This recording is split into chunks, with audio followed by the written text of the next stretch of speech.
मंगलम भगवान वीरो मंगलम गौतमो गणी मंगलम कुंद कुंदार्यो जैन धर्मोस्तु मंगलम सर्वमंगलमांगल्यम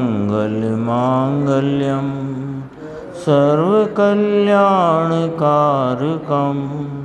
प्रधानं सर्वधर्माणां जैनं जयतु शासनम्।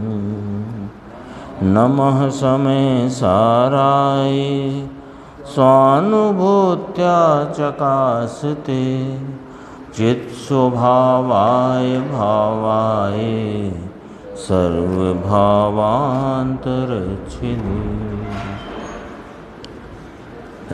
वस्तु विज्ञान सार नाम के इस पुस्तक के में जो बहुत ही महत्वपूर्ण प्रकरण हैं वो समाहित किए गए हैं और ये पुस्तक का प्रकाशन गुरुदेव श्री की हाजिरी में ही हुआ था।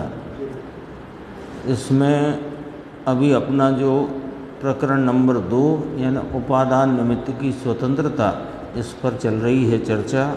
गुरुदेव श्री के द्वारा बहुत अनेकों उदाहरण, अनेकों न्याय के द्वारा यहाँ इस उपादान निमित्त की स्वतंत्रता की सिद्धि की जा रही है। अब यहाँ पर इस नियतवाद की बात चलती थी, सम्यक नियतवाद क्या और मिथ्या नियतवाद क्या। तो कहा कि जो अपने द्रव्य स्वभाव, ज्ञाता स्वभाव या कि अकर्ता स्वभाव की दृष्टि तो करता नहीं और मात्र पर्यायों को देखकर ही कहता है कि जो होना होगा सो होगा, वह मिथ्या नियतवाद है। और उसे गौमठ सार की कर्मकांड की 882 नंबर गाथा में ग्रहित मिथ्या दृष्टि कहा। ये कल अपना प्रकरण चला था।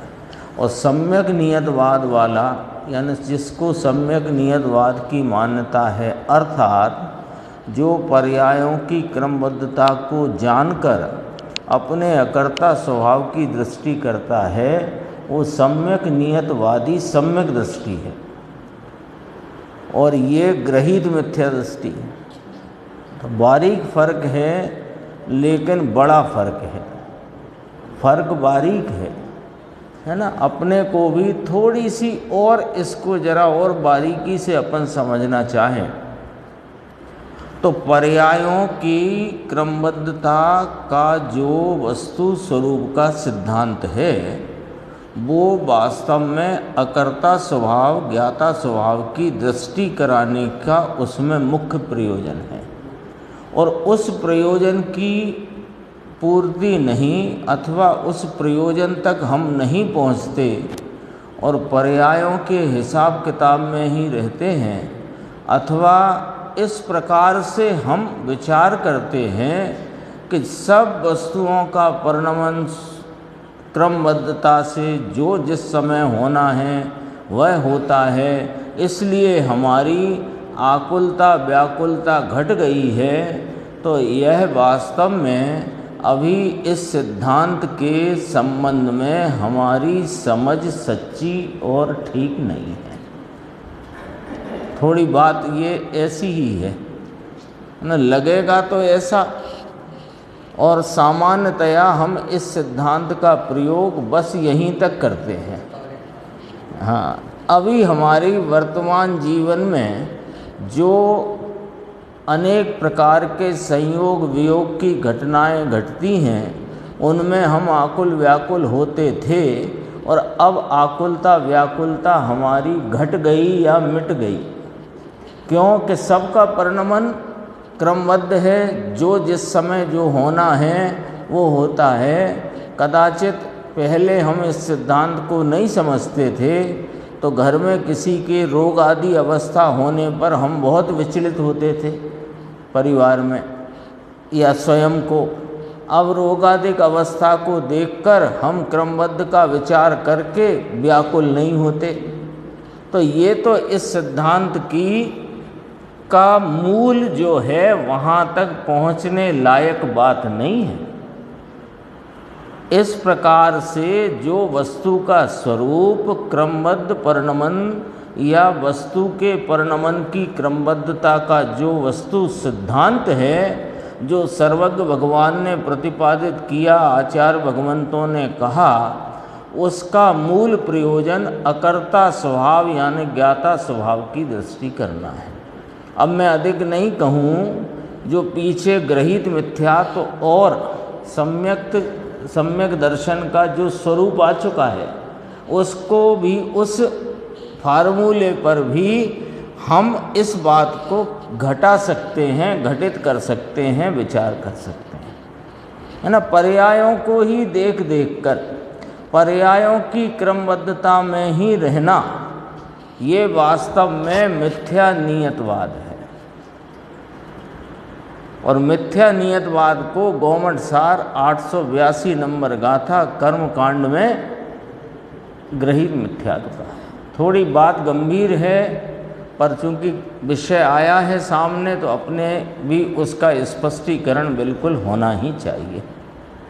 ठीक है, उस प्रकार की व्याकुलता साइड इफेक्ट के रूप में कम हो जाती है हो जाती है जब हम वस्तु के क्रमबद्ध परिणमन को जानते हैं, समझते हैं, तो वर्तमान जीवन में वो आकुलता व्याकुलता साइड इफेक्ट या बाई प्रोडक्ट जैसा है, उससे वो कम तो हो जाती है। हो गई तो ठीक है, लेकिन वो क्रमबद्धता के सिद्धांत का स्वीकार वास्तव में नहीं है, क्योंकि उसमें कहीं ना कहीं कर्तृत्व का अहंकार छुपा हुआ है। तो आपको कैसे मालूम कि अकर्ता स्वभाव की दृष्टि नहीं, तो कर्तृत्व का अहंकार नियम से है, और अकर्ता स्वभाव की दृष्टि होने पर ही पर के और राग के कर्तृत्व का अहंकार टूटता है और छूटता है। बिल्कुल साफ सुथरी बात है, ये सब चर्चा आ चुकी है। आज विषय देखो अपना आगे बढ़ता है। जीव इंद्रिय विषयों की पुष्टि के लिए जो होना होगा सो होगा, ऐसा कहकर साता में रंजित होने की आदत से स्वच्छंदता का मार्ग ढूंढ निकालते हैं, उसका नाम गृहीत मिथ्यात्व है। आ गई बात? क्या बात आई देखो। जीव इंद्रिय विषयों की पुष्टि के लिए, अब कोई कहेगा कि विषयों की पुष्टि के लिए करे वो स्वच्छंद करो, कहो, लेकिन इंद्रिय विषय क्या है इनकी भी तो लिस्ट बनाओ। जो अतीन्द्रिय विषय के अतिरिक्त जितने विषय हैं वे सब इंद्रिय विषय हैं। बात करो तो फिर पूरी होनी चाहिए ना, आधी अधूरी से क्या लाभ मिलने वाला है। एक अतीन्द्रिय अपना चैतन्य महापदार्थ, इसके अतिरिक्त जितने विषय हैं वे इंद्रिय के विषय हैं, चाहे वे अनुकूलता की सामग्री हो, प्रतिकूलता की सामग्री हो, अप्रशस्त निमित्त हो, प्रशस्त निमित्त हो, स्त्री पुत्रादिक हो कि देवगुरु शास्त्र हो, सब इंद्रिय के विषय में जाते हैं। इसके लिए 31 नंबर की गाथा समय सार का वो जो संदर्भ गुरुदेव श्री देते आता ना, इंद्रिय के जे इंद्रिय जनितता वाली जो गाथा है, उसमें द्रविंद्रिय, भावेंद्रिय, इंद्रिय के विषयभूत पदार्थ सब इंद्रिय हैं। तो अब जब बात आया है तो इंद्रिय विषयों की पुष्टि के लिए, तो इसको इस प्रकार यदि अपन पढ़ें कि जीव इस अतीन्द्रिय चैतन्य महापदार्थ रूपी विषयों को छोड़कर अन्य विषयों की पुष्टि में, तो गलत तो नहीं है ना ये अर्थ? ये अर्थ गलत तो नहीं है ना? यहाँ लिखा है जीव इंद्रिय विषयों की पुष्टि के लिए। इसको यदि अपन इस प्रकार पढ़ें कि जीव अतीन्द्रिय चैतन्य महापदार्थ रूपी विषय को छोड़कर अन्य विषयों की पुष्टि के लिए, यही अर्थ आ गया ना। जो होना होगा सो होगा ऐसा कहकर साता में रंजित होने की आदत से, ये शब्द देखो गुरुदेव का, साता में रंजित होने की आदत है ना। वो साता में रंजित होने की आदत क्या कि वह जो प्रतिकूल कोई संयोग अपनी क्रमबद्धता में योग्यता प्रमाण में आया है, उस समय भी साता रखने की आदत,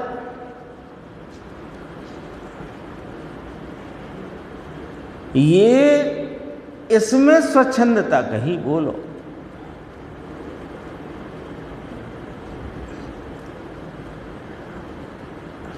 थोड़ी है बात तो गंभीर है।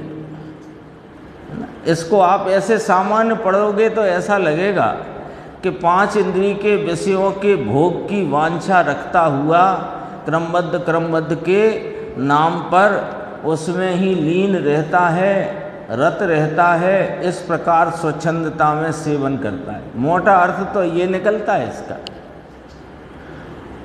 मोटा अर्थ तो यही निकला कि जो जीव अनुकूलता रूप संयोगों में लिप्त रहना चाहता है, भोगादिक सामग्रियों को प्राप्त करने की आशा में पड़ा हुआ है और क्रमबद्ध के सिद्धांत की बात कहकर, सिद्धांत तो कहाँ उसे घटित हुआ है, क्रमबद्ध की बात कहकर साता में रंजित रहता हुआ, यानी उस भोगों में ही लिप्त रहता हुआ स्वच्छंदता का सेवन करता है। मोटा अर्थ ये निकल करके आया इसका। लेकिन जरा बारीकी से निकालते हैं अपन तो गुरुदेव श्री के अंतरंग की बात को, दोबारा पढ़ते हैं, ऐसा न लगे कि मन का अर्थ हो गया। जीव इंद्रिय विषयों की पुष्टि के लिए, इसका अर्थ अपन ने किया कि अतीन्द्रिय चैतन्य महापदार्थ रूपी विषय को छोड़कर अन्य विषयों की पुष्टि के लिए। जो होना होगा सो होगा ऐसा कहकर साता में रंजित होने की आदत से।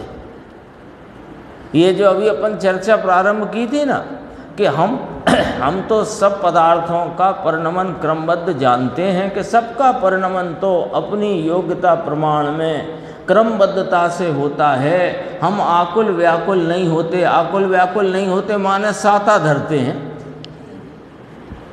तो साता धरते हैं माने साता में रंजित होते हैं। इसमें स्वच्छंदता का मार्ग ढूंढ निकालते हैं, उसका नाम गृहीत मिथ्यात्व है।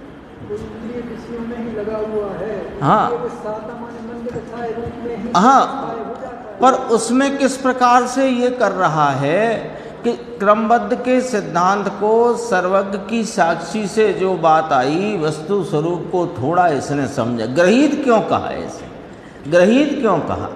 क्योंकि अनादि से परमेय और राग के कर्तृत्व रूपी अग्रहित मिथ्यात्व इसको अनादि से चला आया है।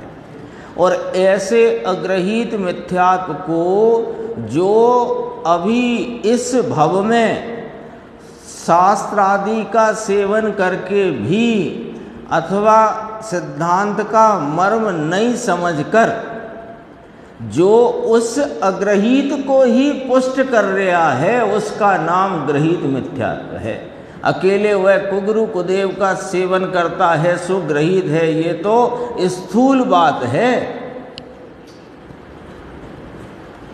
ग्रहित का अर्थ, ग्रहित की परिभाषा आई है ना, जो अग्रहित मिथ्यात्व को पुष्ट करे।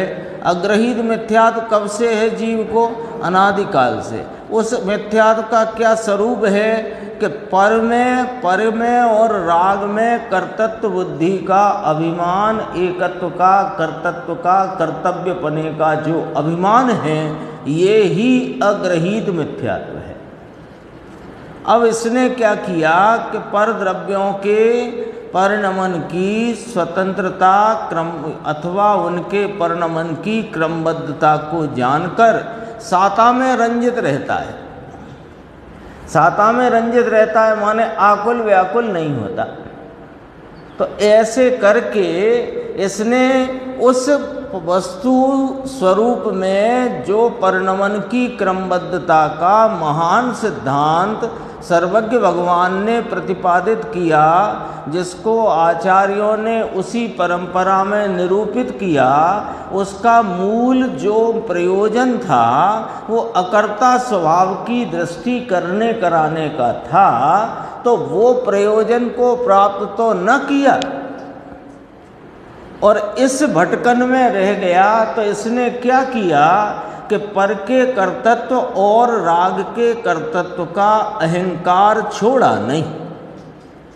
तो क्या हुआ कि अग्रहीत मिथ्यात्व जो अनादिकालीन पर कर्तृत्व और राग के कर्तृत्व का था उसको इसने पुष्ट किया। तो पुष्ट किया तो इसका नाम ग्रहीत मिथ्यात्व है। बात बिल्कुल लॉजिक से है, बारीकी से समझना है। वह जीव, देखो अब उसकी बताते हैं, वह जीव ना तो सर्वज्ञ को पहचानता है और न वस्तु के स्वरूप को ही जानता है।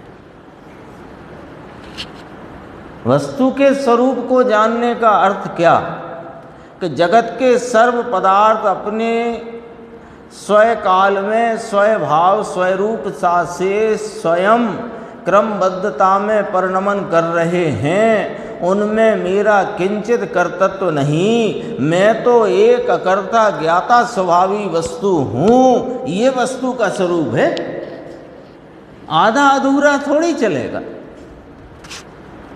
ये तो अनेकांत स्वरूप है ना अपना जिन शासन। तो यहाँ तो यदि पर की क्रमबद्धता की बात करी है तो पर के कर्तृत्व के छूटने का नाम अपने अकर्ता स्वभाव की दृष्टि है। आई कि नहीं? अस्ति नास्ति। पर के कर्तृत्व की नास्ति और इस अकर्ता स्वभाव की अस्ति, दोनों चाहिए ना,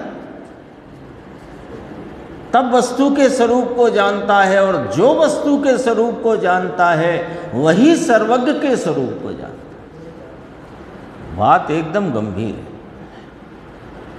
वह जीव ना तो सर्वज्ञ को पहचानता है न वस्तु के स्वरूप को ही जानता है। अरे सम्यक नियत बात तो स्वभाव भाव है, स्वभाव भाव है, अकर्ता भाव है, ज्ञाता भाव है। वह स्वतंत्रता है, वीतरागता है, उसमें सर्वज्ञ की और वस्तु स्वभाव की पहचान है। और ये सर्वज्ञ की पहचान कब तक नहीं कि जब तक अपने स्वरूप की पहचान नहीं। और अपने स्वरूप की पहचान नहीं तब तक क्या चला आया है कि मिथ्यात्व। अब इधर से घटित करते हैं। जब तक अपने स्वरूप की पहचान नहीं तो क्या चला आया है कि मिथ्यात्व। कौन सा मिथ्यात्व? कि अग्रहीत मिथ्यात्व। और इस अग्रहीत मिथ्यात्व को जो तुमने इसको पुष्ट किया तो ये तो ग्रहित मिथ्यात्व कहलाया। गौमठसार कर्मकांड गाथा, आज किसी ने प्रश्न उत्तर भी डाला, ये कहीं से मुझे मिला था, मैंने भी डाला ग्रुप में उसे फॉरवर्ड करके। कर्मकांड गौमठसार गाथा 882, इसमें ही आई थी चर्चा। अब देखो आगे बात बढ़ती है कि सम्यक नियतवाद के निर्णय से निमित्ताधीन दृष्टि और स्वयं पर की एकत्व बुद्धि का अभाव होता है। कैसे होता है? सम्यक नियतवाद कैसे परिणति में परिणत होता है? सम्यक नियतवाद कैसे परिणति में परिणत होता है कि सुनो, जिस वस्तु में जिस समय जैसी पर्याय होनी हो और जिस निमित्त की उपस्थिति में होनी हो, उस वस्तु में उस समय वैसी पर्याय होती ही है और वे निमित्त ही उस समय होते हैं। इस नियम में 3 लोक और 3 काल में कोई परिवर्तन नहीं होता। ये कार्तिकेय अनुप्रेक्षा में चर्चा आई है इसी प्रकार। यही यथार्थ नियति का निर्णय है। इसमें अब कोई कहे कि हाँ ठीक है ना, हमने स्वीकार कर लिया जिस वस्तु में जिस समय जैसी पर्याय होनी है और जिस निमित्त की उपस्थिति में होनी है उस वस्तु में उस समय वैसी ही पर्याय होती है और वे निमित्त ही उस समय होते हैं। मंजूर कि मंजूर तुम्हारी तब मंजूरी मानेंगे जब तुमने अकर्ता स्वभाव को मंजूर करो तो, अन्यथा ये बातों की बातें हैं। ये तो अपन अभी 2 महीने से अधिक अपना क्रमबद्ध पर्याय का प्रकरण चला ही है। वही बात आगे ये इस प्रकार से आई है उपादान निमित्त के संदर्भ में। हाँ, वहाँ भी वही पर के कर्तृत्व की जो बात है वो मिथ्यात्व है, तो उसी बात को यहाँ रखा गया। वहाँ अकर्तापना ही मुख्य है। अकर्तापना कहो कि पर्यायवाची शब्द ज्ञातापना कहो, एक ही बात है।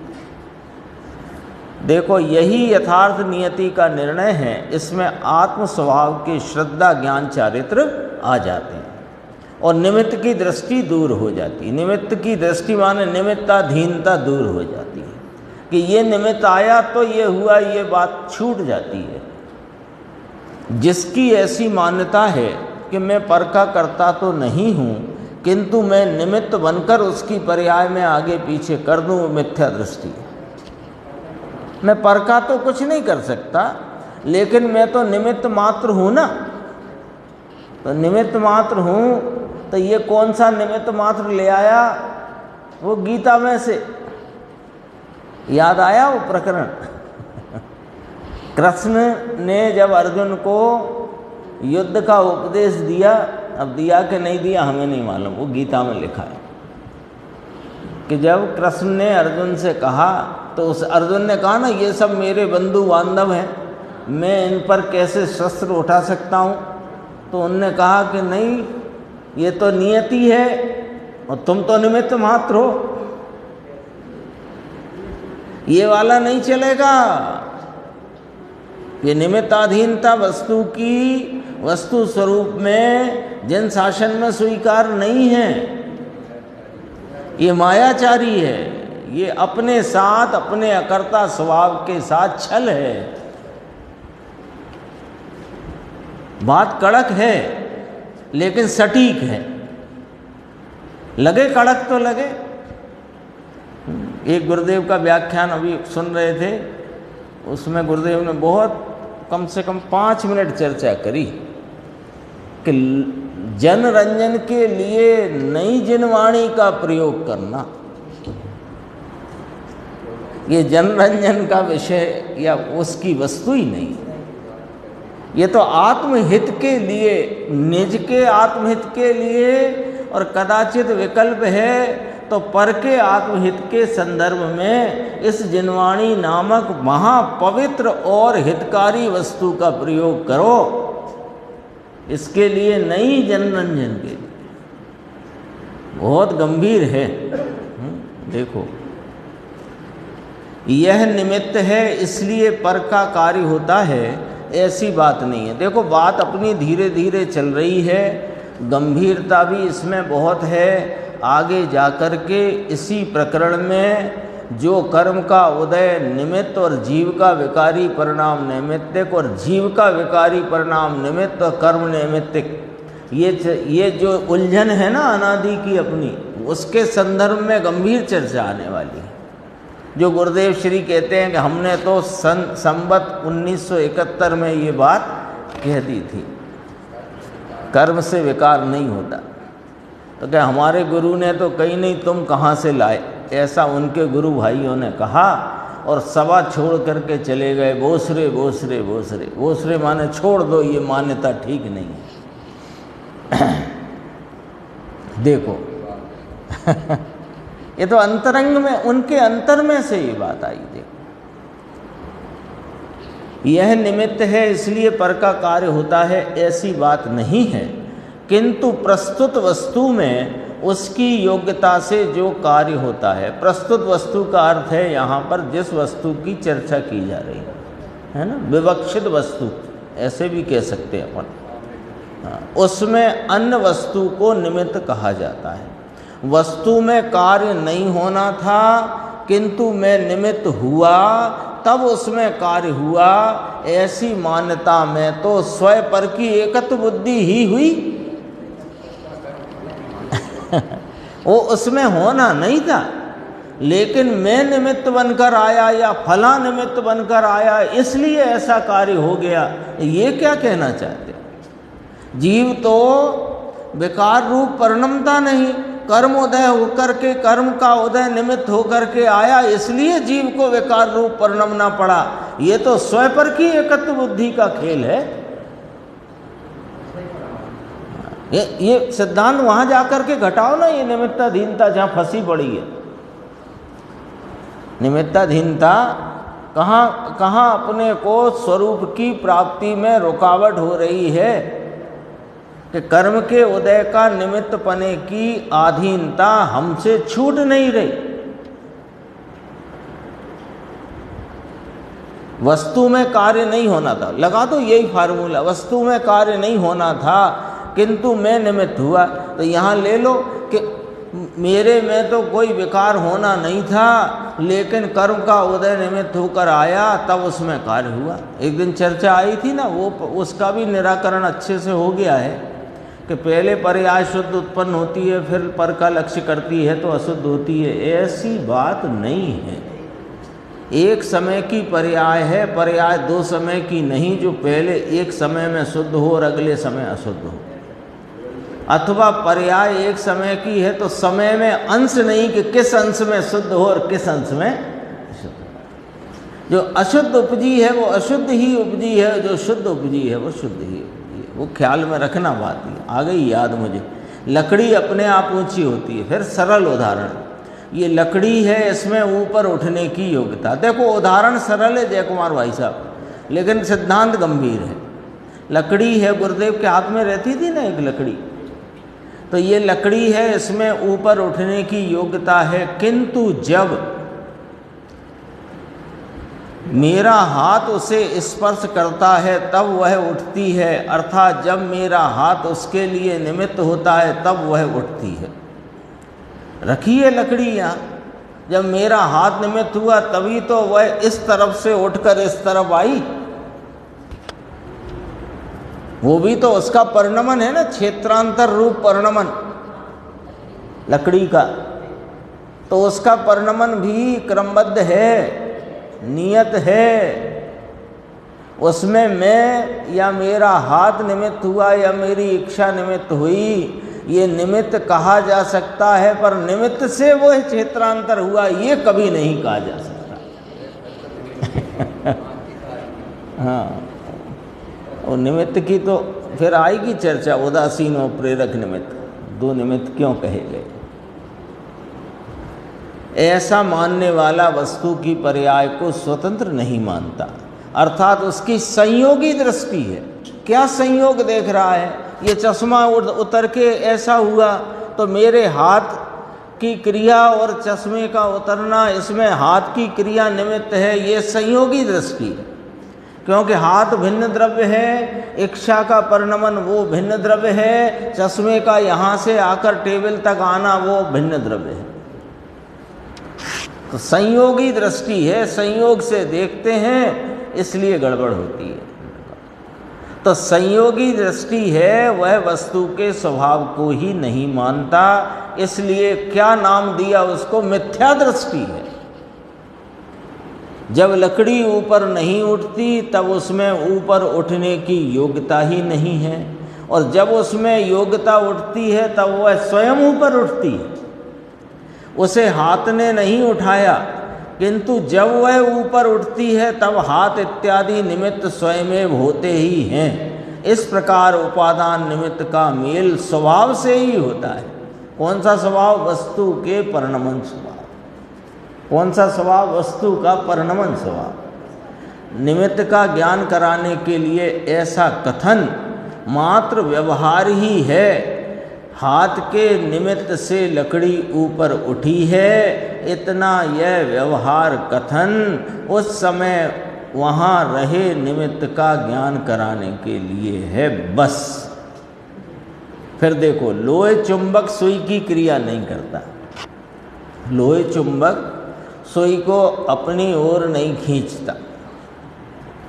लोहे चुंबक की तरफ लोहे की सुई खींचती है, वहाँ लोहे चुंबक सुई को नहीं खींचती, किंतु सुई अपनी योग्यता से ही गमन करती है। लो, अब ये चुंबक और सुई का उदाहरण भी क्यों लिया कि चलो यहाँ तो एक इच्छा और यों इतनी बात कहना पड़ी, और चुंबक का तो अपन देखते हैं ना, वो तो लोहे का आलपिन हो सुई हो वो तुरंत खिंच जाती है, अपने आप गमन कर जाती है। तो कहा हाँ अपने आप गमन कर जाती है, पर लोहे चुंबक ने नहीं खींचा उसे। ये कहेंगे देखो, यदि सुई अपनी योग्यता से ही गमन करती हो, प्रश्न किया यहाँ, ये तो अभी सिद्धांत रख दिया कि लोहे चुंबक की तरफ लोहे की सुई खींचती है, वहाँ लोहे चुंबक सुई को नहीं खींचता, किंतु सुई अपनी योग्यता से ही गमन करती है। ये तो सिद्धांत है। अब कहते हैं यदि सुई अपनी योग्यता से ही गमन करती हो, तो जब लोहे चुंबक उसके पास नहीं थी तब उसने गमन क्यों नहीं किया, और जब लोहे चुंबक निकट आया तभी वह सुई ने गमन क्यों किया या किया। पहले तो नहीं थी, वो आता नहीं आलपिन रखने का वो एक डिब्बी, तो उसमें चिपक जाते हैं, तो आलपिन फैल गए टेबल पे, तो वो टेबल पे ही फैले हुए थे। जब हम वो डिब्बी का ढक्कन वहाँ लाए तो तब भी उठ के सब उसमें चिपक गए। तो जब लाए तभी तो चिपके। ये प्रश्नकार का प्रश्न है। प्रश्नकार का प्रश्न है कि आलपिन या सुई टेबल पे फैली पड़ी थी, तो पहले क्यों नहीं वो डिब्बी में समा गई। जब वो डिब्बी जिसमें लोहे चुंबक लगा हुआ है वो डिब्बी पास में आई, तभी सब आलपिन आ करके वहाँ डिब्बी में घुस गए, समा गए। तो देखो निमित्त से कार्य हुआ कि नहीं हुआ। चुंबक ने नहीं खींचा आलपिन को, सुई को, ये बात हम मान रहे हैं कि वो उनकी खुद की गमन क्रिया है, लेकिन वह गमन क्रिया रूप जो सुई का आलपिन का कार्य परिणाम हुआ उसमें चुंबक के निमित्त से हुआ, ये बात तो ठीक है ना कि वह निमित्त आया तब हुआ, ये बात पूछ रहे हैं वो। उत्तर, अरे पहले सुई में गमन करने की योग्यता ही नहीं थी उस काल में, इसलिए उस समय लोहे चुंबक उसके पास यानी सुई को खींचने योग्य क्षेत्र में हो ही नहीं सकती, हो ही नहीं सकती।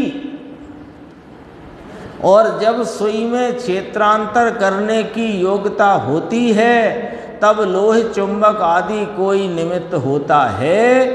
उपादान निमित्त का ऐसा ही संबंध है कि दोनों का मेल होता है, अनुरूपता अनुकूलता, ऐसा उनमें मेल होता है। तथापि मेल होता है, हम तो यही कह रहे हैं पहले से मेल होता है, जब निमित्त का तभी उपादान में कार्य होता है। तो निमित्त का मेल होता है, उससे उपादान में कार्य होता है। तुम्हारा इस प्रकार का मंतव्य गलत है, क्योंकि ऐसा निमित्त नैमित्तिक स्वरूप में वस्तु के उपादान निमित्त में ऐसा मेल होता तो है, तब तो एक को उपादान और दूसरे को निमित्त कहते हैं। तथापि ऐसा होने पर भी एक दूसरे के कारण किसी की क्रिया नहीं होती। वो चुंबक उस क्षेत्र में वे सुई के कारण नहीं आता और सुई उस चुंबक के पास उस चुंबक के कारण नहीं जाती, किसी की क्रिया नहीं होती। सुई की गमन करने की योग्यता हुई, इसलिए लोहे चुंबक निकट आई, ये मेल बना। ये मेल बना। तो कहते हैं ये बात नहीं है कि इसलिए आई, योग्यता हुई इसलिए आई, ऐसा भी नहीं है, पर वो आई ये मेल बना है। नीचे कहेंगे देखो, सुई की गमन करने की योग्यता हुई इसलिए लोहे चुंबक निकट आई, ये बात नहीं है। और लोहे चुंबक निकट आई इसलिए सुई खिंच गई, ऐसा भी नहीं है। किंतु जब सुई की क्षेत्रांतर होने की योग्यता होती है, ये सुई का स्वाधीन परिणमन, और उसी समय लोहे चुंबक के उस क्षेत्र में ही रहने की योग्यता होती है, ये लोहे चुंबक का स्वाधीन परिणमन। और जब ऐसा दोनों में अनुकूलता अनुरूपता का मेल दिखाई देता है, तो उसी का नाम निमित्त नैमित्तिक संबंध है, किंतु हैं दोनों स्वतंत्र स्वाधीन। बात उदाहरण भी सामान्य नहीं है, लेकिन सिद्धांत को भली भांति समझा सकें इतने सटीक हैं। फिर कहा कि ये निमित्त पने की योग्यता क्या होती है। देखना जरा, ऊपर से थोड़ी बात को देख के चलेंगे। जब सुई की गमन करने की योग्यता हुई, वो स्वतंत्र सुई का परिणमन, और लोहे चुंबक निकट आई है उसके कारण ऐसा नहीं, और लोहे चुंबक निकट आई इसलिए सुई को खींचना पड़ा, ऐसा भी नहीं। किंतु जब सुई का क्षेत्रांतर होने की योग्यता और काल था, तब लोहे चुंबक का उस क्षेत्र में रहने रूप स्वाधीन परिणमन था। और ऐसा जो अनुकूलता अनुरूपता का संबंध दिखाई देता है, तो उसमें जो कार्य विवक्षित है उसे उपादान कहते हैं, और वहाँ जो अनुकूल है उसे निमित्त कहते हैं। ये है पूरी व्यवस्था। अब इसी को और समझाते हैं। निमित्त पने की योग्यता। प्रश्न किया गया है, जब लोहे चुंबक सुई में कुछ भी नहीं करती, तो फिर उसी को निमित्त क्यों कहा? अन्य सामान्य पत्थर को निमित्त क्यों नहीं कहा? जैसे लोहे चुंबक ने भी सुई में कुछ नहीं करा, तथापि वह निमित्त कहलाती है, तो फिर लोहे चुंबक की भांति अन्य सादा संगमरमर का पत्थर वो भी सुई में कुछ नहीं कर रहा, तो उसे निमित्त क्यों नहीं कह देते? जब आपने ये सिद्धांत ही खड़ा कर दिया कि निमित्त से उपादान में कुछ नहीं होता, निमित्त का परिणमन स्वाधीन है, उपादान का परिणमन स्वाधीन है, जब ऐसा ही है, तो फिर आप चुंबक को ही क्यों निमित्त कहते हो? संगमरमर के टुकड़े को निमित्त क्यों नहीं कहते हो? ये प्रश्न है उसका। जब उससे हो ही नहीं रहा, तो हमें तो पता है संगमरमर से भी नहीं हो रहा, तो संगमरमर के टुकड़े को निमित्त कह दो। आपको तो निमित्त कहने से मतलब हाँ, अब भाई साहब कह रहे हैं कुम्हार से घड़ा नहीं बनता, तो लोहार को निमित्त कह दो। लोहार से भी नहीं बनता, कुम्हार से भी नहीं बनता। लेकिन भैया उसका भी एक नियम है, अनुकूलता अनुरूपता। ये महासिद्धांत हैं ये जिन दर्शन के। देखो गुरुदेव समझाते हैं अपने को। उस समय उस कार्य के लिए लोहे चुंबक में ही निमित्त पने की योग्यता है। निमित्त पने की योग्यता क्या होती है, अब ये भी समझना पड़ेगा, नहीं तो यहाँ से फिर भ्रांति का एक नया चक्कर चल सकता है। निमित्त पने की योग्यता है, देखो निमित्त पने की योग्यता है ना उसमें, कि सुनो निमित्त पने की योग्यता क्या है, कि कार्य सुई के खिंचने रूप जो सुई का गमन रूपी कार्य, उसकी विवक्षा की जा रही है। वो बताया जा रहा है कि सुई उधर से खिंचकर इधर आई, ये गमन रूप कार्य कहा जा रहा है। ये कार्य कैसे हुआ, इस बात को बताने के लिए वहाँ जो अनुकूल है या अनुकूल अन्य द्रव्य का जो परिणाम है, उस पर आरोप करके निमित्त कहा जाता है। तो जिस पर आरोप किया जा सके ये निमित्त बने की योग्यता है। ये समझना जरा बात को अच्छे से। निमित्त बने की, देखो वो निमित्त होना था इसलिए वो आया तो कार्य हुआ, ये शंका ना पाल लेना। वो तो जो कार्य जिस समय में जिस द्रव्य का होना था वो हुआ, उसकी निरूपण में, प्ररूपणा में, कथनी में, बताने में, समझाने में अन्य द्रव्य के जिस परिणाम पर अनुकूलता का आरोप किया जा सके, तो ये अनुकूलता का आरोप किया जा सकना निमित्त बने की योग्यता है। ऐसे समझ लें।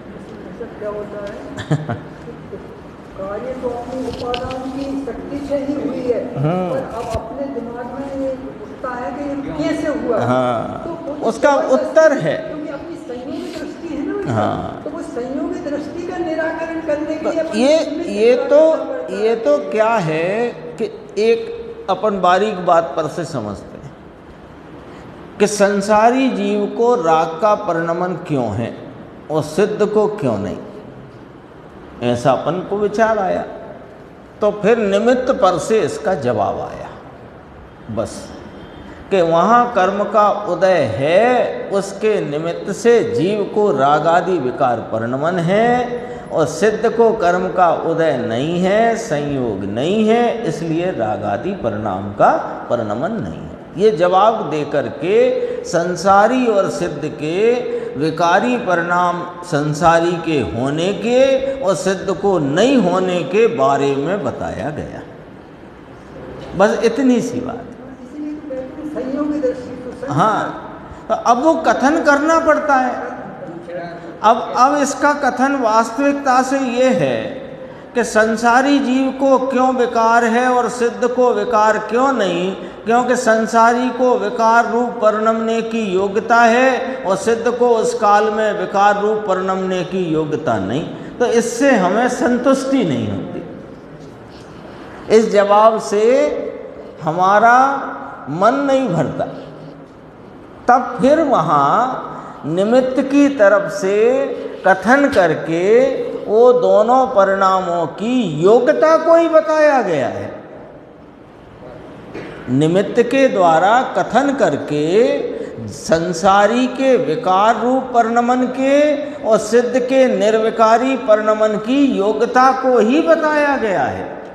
पर हम निमित्ताधीनता की बुद्धि के कारण हम उस निमित्त के कारण से यहाँ विकार है और निमित्त नहीं सो वहाँ विकार नहीं, ऐसी मान्यता का, विपरीत मान्यता का हम पुष्ट कर लेते हैं, पोषण कर लेते हैं। ये सामान्य सब्जेक्ट नहीं है, ये बहुत गंभीर है विषय।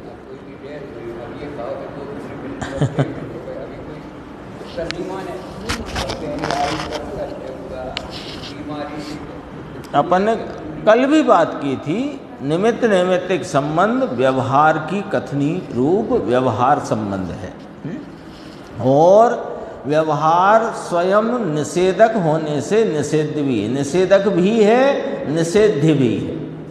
ये कल भी बात की थी। तो अन्य निमित्त का निषेध करता है। जैसे भाई साहब ने अभी उदाहरण दिया ना कि किसी व्यक्ति का देह अवसान हो गया, तो एक भाई साहब गुस्से में आए, उनके ही कोई परिचित या परिवार के, कि ये डॉक्टर समय पे नहीं आए, हमने तो बहुत फ़ोन किए पर ये समय पे नहीं आए, इसलिए हमारे फला इनका देह अवसान हो गया। तो दूसरे उनके ही परिवार में समझदार थे, उनने कहा डॉक्टर के आने जाने से कुछ नहीं होता भैया, इनकी तो आयु के निषेध ही पूरे हो गए थे, इसलिए ये घटना घटी। देखो, बात दोनों ने निमित्त की करी है, दोनों में से एक ने भी उपादान की बात नहीं करी, लेकिन वहाँ पर जो आयु कर्म को निमित्त स्थापित करा तो अन्य निमित्तों का निषेध कर दिया। और आयु कर्म का ही क्षय हुआ है, ऐसा कह कर के अन्न की बात समाप्त हुई। लेकिन आयु कर्म के क्षय होने से देह अवसान हुआ ऐसा भी नहीं है। वो तो उस समय, जिस समय तक इस देह की और इस देह के संयोग में रहे जीव की एक साथ रहने की योग्यता थी तब तक रहा, और जिस समय योग्यता नहीं थी तो नहीं रहा। तो अपन लोग तो देह अवसान को देह परिवर्तन ही कहते हैं, क्योंकि मरण का जो लौकिक नाम है उसकी वास्तविकता इतनी है संयोग बदलने की। देखो अभी क्या कहते हैं कि निमित्त पने की योग्यता, अपन विचार कर रहे थे कि निमित्त पने की योग्यता का क्या मतलब है, कि जिस पर अनुकूलता का आरोप किया जा सके ऐसी योग्यता। सके आया ना, अनुकूल पने का आरोप किया जा सके ऐसी योग्यता, इसका नाम निमित्त पने की योग्यता। अर्थात क्योंकि वो निमित्त पने की योग्यता लेकर थोड़ी वस्तु परिणमित हुई है, वो तो उसके क्षणिक उपादानगत योग्यता से परिणमित हुई है। वो जिससे निमित्त कहा जा रहा है, कहा जाता है, वो उसका परिणमन उसके उपादानगत योग्यता से हुआ है। और यहाँ अपनी विवक्षा में जिस उपादान रूप परिणमन की बात की जा रही है, उस कार्य के, उस परिणाम के, उस परिणमन के लिए जिस पर अनुकूलता का आरोप किया जा सके, तो उसमें निमित्त पने की योग्यता कहने में आई है। ये भी व्यवहार की बात है। अर्थ निमित्त और उपादान में प्रतिपादक संबंध भी हाँ, बताता है, बताने के काम का, और कोई काम का नहीं। क्योंकि निमित्त नाम की कोई वस्तु जगत में है नहीं कि जिस पर निमित्त नाम की मोहर लगी हो, एक बात। और जो निमित्त कहा जा रहा है वो उस ही समय उत्पन्न दूसरी वस्तु का परिणाम निमित्त कहा जा रहा है। तो वो उस वस्तु की तरफ से देखो तो वह तो उसका क्षणिक उपादानगत योग्यता से उपजा हुआ भाव है, तो वो तो उसका उपादान है। तो उसमें उपादान की योग्यता कहें कि निमित्त की योग्यता कहें, अब पॉइंट आ गया ये सामने। उपादान की योग्यता कहें कि निमित्त की योग्यता कहें, कि उसके परिणमन की विवक्षा में उपादान की योग्यता और अन्य के परिणमन में अनुकूल हो सकने के कारण निमित्त की योग्यता। जैसे मेरी आत्मा असंख्यात प्रदेश है, और इन्हीं आत्म प्रदेशों में अनंत पुनगत उन्हीं प्रदेशों में है। एक क्षेत्र का तो वो अनंत उद्गत परिणामों की, उद्गतों की भी परिणमन हो रहा है। तो इस तरह के इतने अनंत निमित्त बन रहे हैं। अब वो कौन अनुकूल मेरे में होगा? वे तो सब अपने उपादान से परिणम रहे हैं, लेकिन निमित्त पने का आरोप किस पे आ सके उसे निमित्त की योग्यता कहेंगे ना। अपन तो एक क्षेत्र अवगाह ले रहे हैं, थोड़ा और व्यापक लो। इस लोकाकाश में 14 राजू उतंग 343 घन राजू प्रमाण जो लोकाकाश है, उसमें 6 जाति से 6 द्रव्य, संख्या से अनंत द्रव्य, ये प्रत्येक समय में परिणम रहे, प्रत्येक। और कौन नहीं परिणमा किस समय में, कौन छुट्टी पे गया, सब परिणम रहे। लेकिन किसी कार्य विशेष की विवक्षा में, कार्य विशेष के कथनी में, उस कार्य की उत्पत्ति में जिस पर अनुकूल पने का आरोप किया जा सके उस पर निमित्त पने की योग्यता कहलाएगी, सब पे थोड़ी कहलाएगी। ऐसी बात है। देखो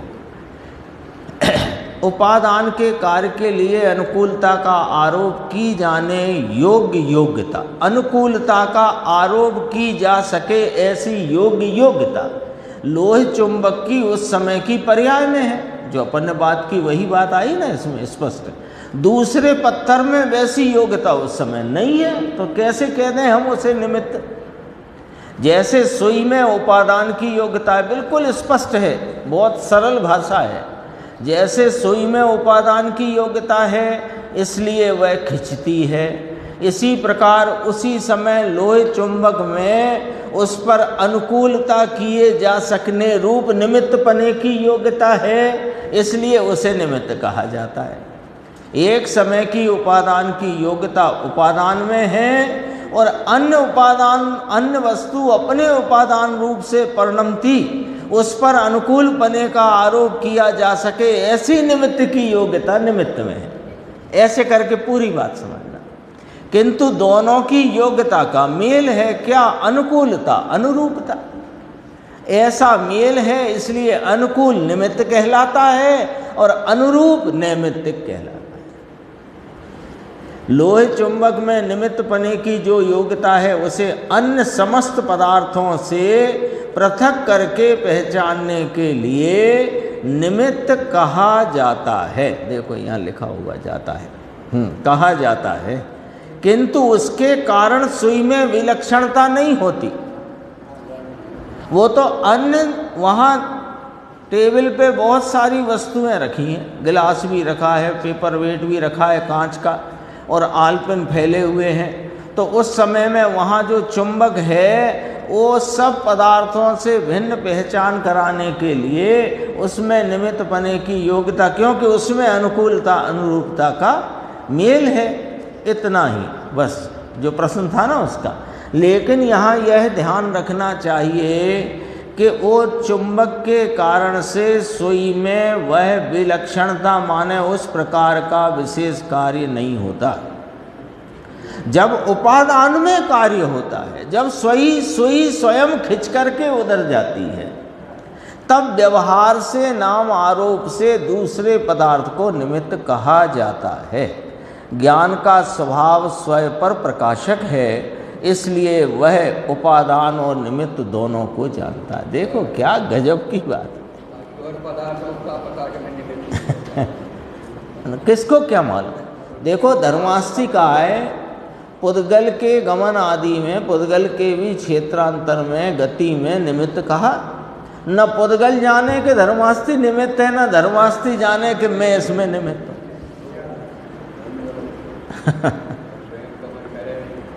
और तब भी उनमें निमित्त नैमित्तिकपना घटित हो रहा है कि नहीं हो रहा है? तो कैसे हो रहा है कि वेद उस समय धर्मास्थी का है अपने गति हेतुत्व रूप परिणाम से परिणमता है और पुद्गल अपने क्षेत्रांतर रूप भाव से परिणमता है। दोनों अपने अपने उपादान से परिणमते हैं। उसमें अनुकूलता अनुरूपता का आरोप किया जा सके तो उसमें अनुकूलता का आरोप धर्मास्थी काय के परिणमन पर किया जा सके, ऐसी निमित्त रूपता की योग्यता धर्मास्थी काय में है और पुद्गल में गमन रूप योग्यता है। ये जाने कौन के स्वयं पर प्रकाशक स्वभाव।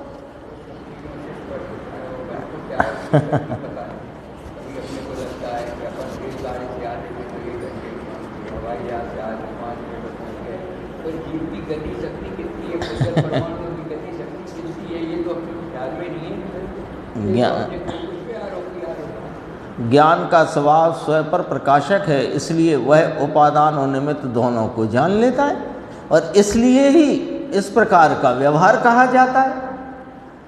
सभी निमित्त धर्मास्थी कायवत हैं। बस ये थोड़ा सा विषय है, फिर आगे जो विषय आने वाला है सिद्ध भगवान आलोक में क्यों नहीं जाते, फिर उसकी चर्चा थोड़ी विस्तार से है, वो अपन आगे लेंगे। ये थोड़ा देखते हैं। स्टोपदेश गाथा 35 छोटा सा ग्रंथ है ना, मेरे ख्याल 52 गाथाएँ 51 गाथाएँ स्टोपदेश में, उसकी 35वीं गाथा में कहा है कि सभी निमित्त धर्मास्थी कायवत हैं। वत माने समान, उनके अनुरूप, समान। अनुरूप शब्द कहेंगे तो फिर उधर चली जाएगी बात। समान, वत माने समान। धर्मास्थी काय पदार्थ लोक में सर्वत्र है।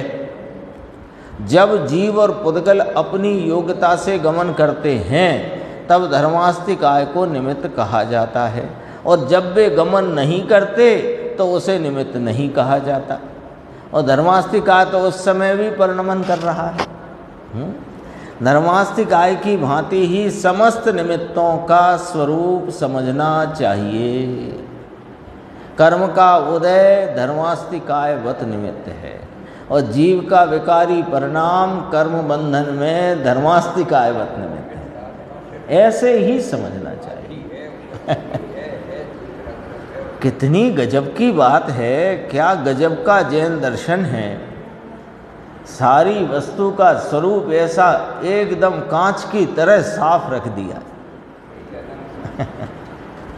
और अपन देखो, कोई बात भी किसी ग्रंथ से, गुरुदेव की स्पष्टीकरण से, पहले का स्पष्टीकरण, ताज़ा स्पष्टीकरण, बाद का स्पष्टीकरण, जो सामने आता है वो बताओ कहाँ किसका उल्लंघन होता है। एकदम सीधा एक धारा में चलता है, बिल्कुल। ये महिमा है भाव शुद्ध ज्ञान। और वस्तु का स्वरूप ऐसा है, सर्वज्ञ जानते हैं, और सर्वज्ञता को और सर्वज्ञ को ज्ञानी जन जानते हैं, क्योंकि वे अपने स्वभाव को जानते हैं। हाँ, नहीं तो आत्मा का अनुभव था, इसलिए 52 के आप कह रहे हो। हाँ, तो अपन ने तो 42 तक के पढ़े क्रमबद्ध पर्याय में। और वो सब में एक ही चीज है, एक धारा, एक चीज, एक ही प्रकार का निरूपण। कभी कोई निरूपण में कोई स्खलन नहीं है। और हाँ, और आप ग्रंथों को देख लो। 2000 वर्ष पहले कुंदकुंदाचार्य ने ग्रंथ रचा, 1000 वर्ष बाद अमृतचंद्र आचार्य ने टीका की, फिर जयसेन स्वामी ने 200-250 वर्ष बाद फिर टीका की, फिर राजमल जी पांडे साहब ने टीका की, फिर जयचंद जी छावड़ा ने भावार्थ लिखा, इस बीच में बनारसी दास जी ने नाटक समय सार लिखा, फिर गुरुदेव ने उसकी विस्तार किया, अपने को स्पष्टीकरण किया। बताओ 2000 साल से अब तक इतने लोगों ने कभी उसमें कोई इसने अलग कही हो, उसने अलग कही हो, ऐसी बता दो आप। देख लो ना आप, कुंदकुंदाचार्य ग्रंथ करता, पहले टीका करता अमृतचंद्राचार्य, द्वितीय टीका करता जयसेन स्वामी, फिर उनके कलशों की टीका करने वाले राजमल जी पांडे, फिर उस पर नाटक लिखने वाले पंडित बनारसी दास जी, फिर उसका भावार्थ लिखने वाले जयचंद जी छावड़ा, फिर उसका स्पष्टीकरण करने वाले गुरुदेव श्री। कहाँ एक लाइन में बात है। देखो, धर्मास्तिकाय में निमित्त पने की ऐसी योग्यता है। देखो, अब ये निमित्त पने की योग्यता सीख गए अपन आज से। बोलो, सीख गए कि नहीं सीख गए? निमित्त पने की योग्यता सीखे कि नहीं सीखे? निमित्त पने की योग्यता माने जिस वस्तु के स्वयं उपादान से उत्पन्न परिणाम पर अन्य वस्तु के उपादान से उत्पन्न परिणाम की विवक्षा में अनुकूल पने का आरोप किया जा सके, ऐसे वस्तु के उस परिणाम को, यानी अन्य वस्तु के उस परिणाम को निमित्त पने की योग्यता कहते हैं। है ना? अपने को निमित्त होने की योग्यता तो है ना उसमें। अरे, निमित्त होने की योग्यता का मतलब तो समझो। ज्ञानी गुरु की देशना में सम्यक दर्शन का निमित्त होने की योग्यता तो है ना। अरे, वो तब निमित्त कहलाए जब यहाँ जीव को सम्यक्त की प्राप्ति हो और उस उपदेश पर अनुकूलता का आरोप किया जा सके तो निमित्त कहलाए। उसका नाम निमित्त बने की योग्यता। कितना एकदम स्पष्ट है मामला। जब जीव पुद्गल गति करते हैं तब उन्हीं में उसे निमित्त कहा जाता है, किंतु जब वे स्थित हैं तब तो निमित्त नहीं कहा जाता। ये पॉइंट पकड़ो। जब जीव पुद्गल स्थिति भाव को है तब तो धर्मास्तिकाय को निमित्त नहीं कहा जाता। स्थिति का निमित्त कहलाने की योग्यता अधर्मास्तिकाय में है। ऐसी चर्चा और भी आगे आएगी।